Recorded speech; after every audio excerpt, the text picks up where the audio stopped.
Hey everyone, Yoyston here, and I hope you all are doing well wherever you are in Middle-earth, and Happy New Year. As a fun way to start off the new year of 2025, I wanted to go back to a video that I've only done once before, and I did them on Lord of the Rings characters. This time I want to do them with the Valar, right? So the Valar ranked by power using book lore in this tier list. So kind of nice, easy, fun video to start off the new year. And again, a good way to get into the different lore of the Valar. So thank you all for being here, and thank you all for sticking with the channel for another year. Let's go ahead and jump right in. One quick thing to talk about here. Again, whenever we try to balance power... Oh, this is a little weird. Whenever we try to balance power in, or look at power levels in Tolkien's works, we have to remember that sometimes power is physical, sometimes it's metaphysical, sometimes it's mental, spiritual, sometimes it's in the forces one commands more than the power or strength of arms that one commands as well. But with this one, actually, more so than the Lord of the Rings one, right? I remember people being upset that I placed, like, Sam in a tier higher than Legolas. Well, of course Legolas could beat Sam, but what I was talking about was a different kind of power. That was a tough tier list to make, to be entirely honest, but this one should be easier, because with the Valar, it's a little different. Physical or metaphysical power, it doesn't matter as much. Sure, it's different, but not entirely different when we're talking about Aule shaping the mountains, or Irmo giving dreams to literally every single person in Middle-earth. Like, they're both powerful, but now let's look at which one affected Middle-earth more. Let's see which ones changed the world more. So, with all that out of the way, let's go ahead and jump into it. So, first off, I had to create this first one, the literal highest of tiers, because this tier list that someone made, shout out to whoever made this, and I'll also link this in the description if you feel like making your own tier list. But Eru Iluvatar, you literally cannot rank his power, because the Valar, the Maiar, the Ainur, they came from a thought. He orchestrated the music, and he knew what was to be even before it was. He also had the power to change his own rules, which is a huge deal, right? So when the dwarves were made, he was able to adopt the dwarves into his children, even though, of course, being God, he had known that the dwarves would be made, but also they weren't a part of his original plan, so he changed the rules in that regard. He also had the Flame Imperishable, which is true life, true will, right? All of this puts him he is the literal most powerful thing. Not too worth getting into here in this video for his power levels, like, it's just infinite, so. Alright. Let's come back to Melkor here, misspelling here, but let's come back to Melkor here in a bit, and let's actually start with Manwë. So, Manwë, he is the Vala of, first off, he's the Elder King. He is the brother of Melkor in Iru's mind, which means he is the brother of Melkor. But he's also, the Elder King. He's the god of the winds. He commands the Valar. There's so much and not enough to be said about Manwë and the role that he plays. He also, of the Valar, knew closest the vision of Eru, knew most what Eru had planned for the world. So, of course, he goes into S tier. We don't ever really see him fight, but I must imagine, being the brother of Melkor, that, he's up there. Ulmo, the god of the seas, one of the only ones that Melkor actually feared as a potential enemy. He obviously, again, had power over the oceans, which could be a destructive or a great force in the world. In Middle-earth, of course, you have this theme of music, and how the music of the Ainur in particular, became alike to the oceans. And so, in some ways, right, Ulmo commands the realm that is closest to the music of the Ainur. I believe that's said somewhere in the Silmarillion as well, where of all of the parts of Arda, the ocean carries the music most of all. And so, I am split between S and A here, because he's also one of the more directly involved that we see in the stories when he comes to Tuor, sending visions to Torgon and Finrod about Gondolin and Nargothrond. And because he can influence visions as well, I imagine his Maiar are insanely powerful. Let's also not understate that. The Maiar that serve him in the seas are extremely powerful. And one almost became Sauron-like, and for a time joined Morgoth, but then like repented and rejoined Ulmo. Besides all of that stuff with Ose, we also have the fact that Ulmo allowed for such important characters such as Eärendil to get to their destination in Valinor, which ended up saving the world, as well as other, of course, direct interventions in the lore. I'm really split between S and A. I might come back, but I think for now, because of how much he commands, I'm also going to put him with S. I'm really trying to reserve S for like the most powerful. All right, Aule. He created the dwarves. He molded the literal earth and mountains and everything like that. But he was a craftsman. He was the best craftsman in Middle-earth. Taught Feanor his crafts and everything like that. And again, this is where we look at a different kind of power. Actually, I might have... Okay, I'm going to go ahead and put Ulmo into A tier.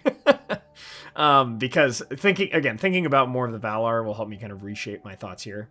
I think Ulmo is extremely powerful, but again, when I'm looking at Aule is to the earth what Ulmo is to the seas, it seems. So Aule, while he created the dwarves and was an incredible craftsman, again, not quite up there with, I think, Manwë, who not only formed a piece of Middle-earth, because to Manwë belonged like the skies and winds, but Manwë also had this inkling into the vision of Eru for the world that no one else really did. And so I think Aule also comes to an A slot. It's also worth mentioning that Aule mentored Sauron, Saruman, and Feanor in the Elder Days, and that they obviously would go on to use the lore of his crafts to change the world in many ways. They're not quite to Manwë, because Manwë is the king of the gods, right? He is the Elder King. And there's something to be said about where that would place him. Okay. So honestly, with these big three kind of out of the way, let's actually go back to Melkor. Of course, he's definitely an S tier. Now, he's an S tier because Eru names him the most powerful of the Ainur, so literally he is the most powerful here. That's no surprise. But what is also interesting is, in terms of physicality and physical changing of the earth, I mean, he scarred Arda so much that even Tolkien in his later writings said that the Dagor Dagorath could not have happened as he originally had planned, because Morgoth scarred the world so much that he would always be a part of it. You could not kill Morgoth simply because of the scars that he had left behind. He scarred Middle-earth metaphysically, but also very much physically. Literally, Beleriand was destroyed and sank beneath the sea, simply because of the damage Melkor and his forces, his Balrogs, the Thangorodrim, all of that had done. Think of even Enkelegon the Black, if we're talking about craftsmen, or what they were able to build, right? Aule was able to build the dwarves, but Melkor, with his dragons, with Enkelegon being able to crush a full-on, like, volcano mountain range, it's crazy. So, of course, Melkor's there. But now, why are Manwë and Melkor on the same tier, right? This is kind of why I wanted to hold out for a second and talk about them first. They're on the same tier because obviously they are brothers, but thematically, they also represent a dichotomy. Manwë is perhaps the epitome of faithfulness to God, to Eru, right? Whereas Melkor is the epitome of turning away from, right? Unfaithfulness, lying, cheating, going against higher powers. So I think because of that thematic dichotomy, they represent the two ends of it in Middle-earth. And I think that is powerful in and of itself. Manwë, without looking at Eru, Manwë's kind of the highest good. Melkor is the highest evil. So, yeah, there you go. All right, Rome. So he's the huntsman of the Valar. I think Melkor feared him to a degree. He was on Nahar, his horse, was perhaps the fastest, or no, I think upon his horse, he was about the fastest being in Middle-earth, except for maybe my boy Tolkas on he found the elves first and brought their ambassadors, helped their folk come to Valinor, and chased Morgoth and Ungoliant after the destruction of the two trees.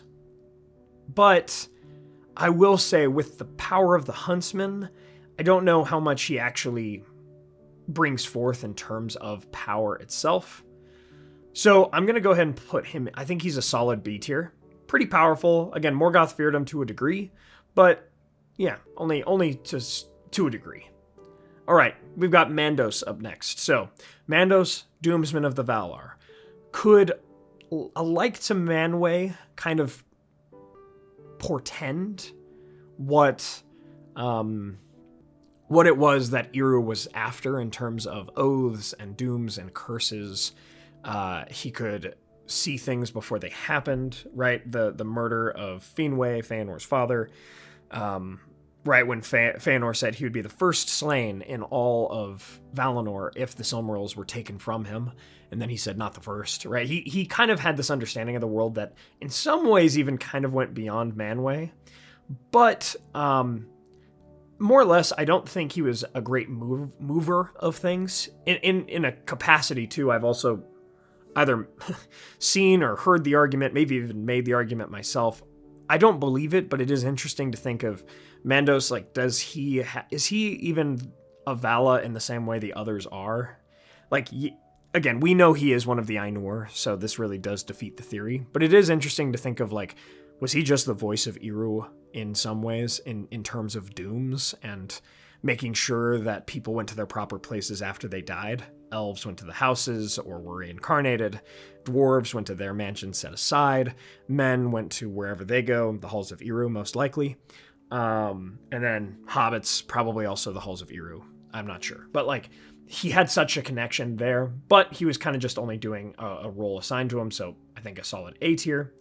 All right, Irmo. Irmo is the Vala of dreams and visions. Now, those are powerful in Middle-earth, but to be fair, I don't know if prophecy through visions is as powerful in Tolkien's works as it is in other like mythologies or fictions. I would say he could guide the Eldar through these visions and so forth. And we see a couple instances, again, when Ulmo gave visions to elves in the First Age, or, at the beginning of the First Age. I just don't know if... We don't have too many specific instances of him giving particular dreams, and I would say he's a solid C tier, right? Even Orome does a little bit more. All right, my boy, Tolkas. So, he's the champion of the Valar. I think he was the last... It's been a while since I looked into his lore, but I believe he was the last one to arrive on Middle-earth, and he was solely there to just put a beat down on Morgoth, which is awesome. He is my favorite Vala, him and Ulmo, but I would say... Now, even though Melkor was afraid of him, on a physical level, we have to remember... He was a bit of a brute, let's be entirely honest. Yes, he wrestled Morgoth to the ground. Yes, he bound him with the chain of Angainor, which already gives him a lot of power points, but he's easy to trick. Like, the Unlight of Ungoliant, that was it. That purely, like, by itself, he was not able to find Morgoth. Although I do think that if he did, if the Unlight and the speed of Ungoliant and Morgoth wasn't an issue, I think Tolkas would have probably been able to beat both of them in physical combat right then and there. So, I don't know, especially with Orome at his back, right? His brother-in-law, Orome, at his back and call. So, I'm going to go ahead and I think he's also A tier. Certainly not S, he just lacks the thematic power and again, kind of easy to trick in a way. But he's like the embodiment of physical power in Middle-earth. Yet we must remember, for instance, as strong as Aragorn or Boromir could ever be in physical power, Gandalf outmatched them in metaphysical power. So we do have to remember there is a bit of a difference there. But again, for the Valar, there is that meeting point between the two types of powers, physical and metaphysical. So, Varda, the Queen of Stars, the I guess, elder queen, right? The queen of Manwë.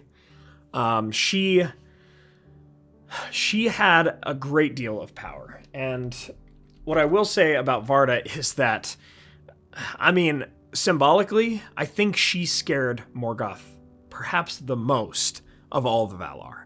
Even more than Tolkos. Because again, Tolkos was a big physical threat. He was the guy waiting for you outside, ready to go. But Varda was was the disapproving mother above it all, is what she kind of feels like. That's kind of the vibe that she gives. So she created the sickle of Arda, or the sickle of the Valar to challenge Melkor in the skies, right?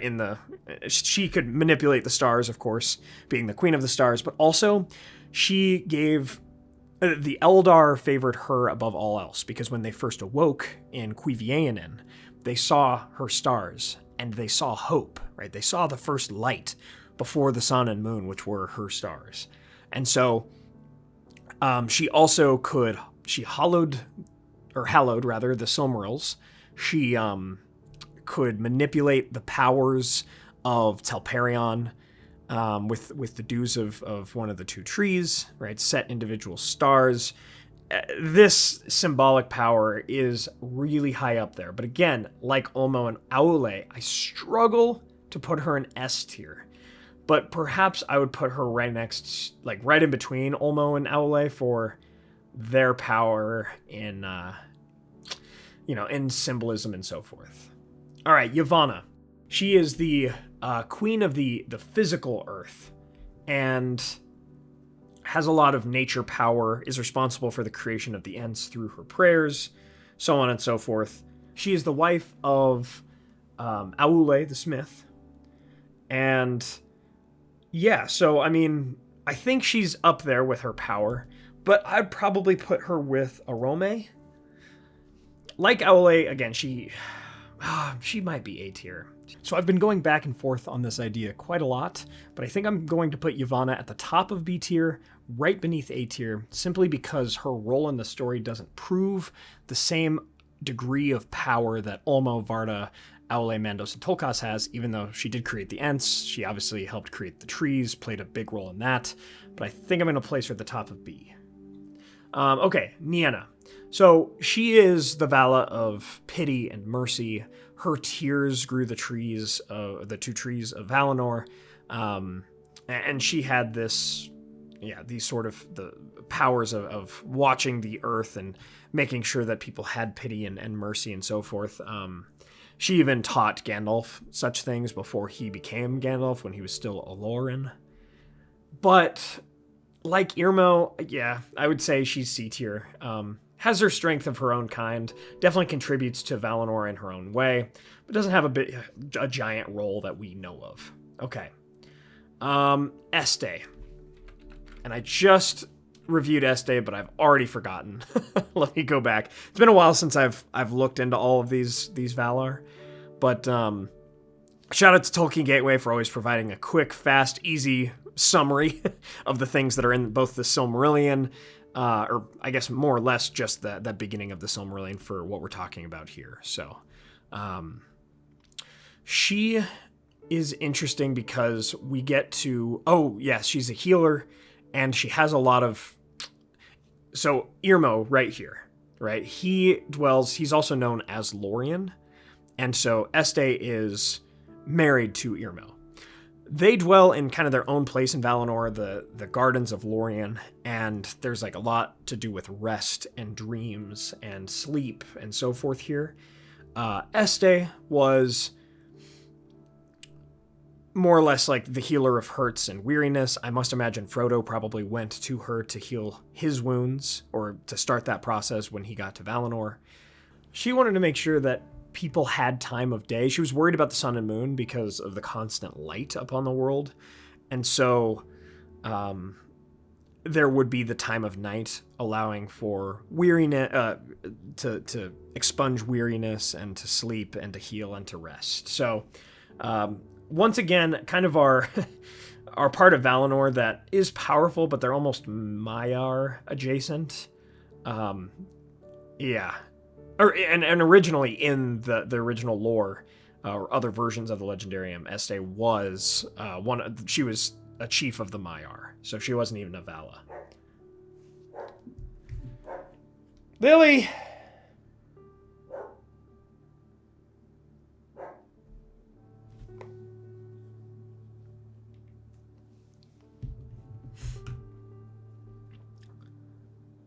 All right, Vaire.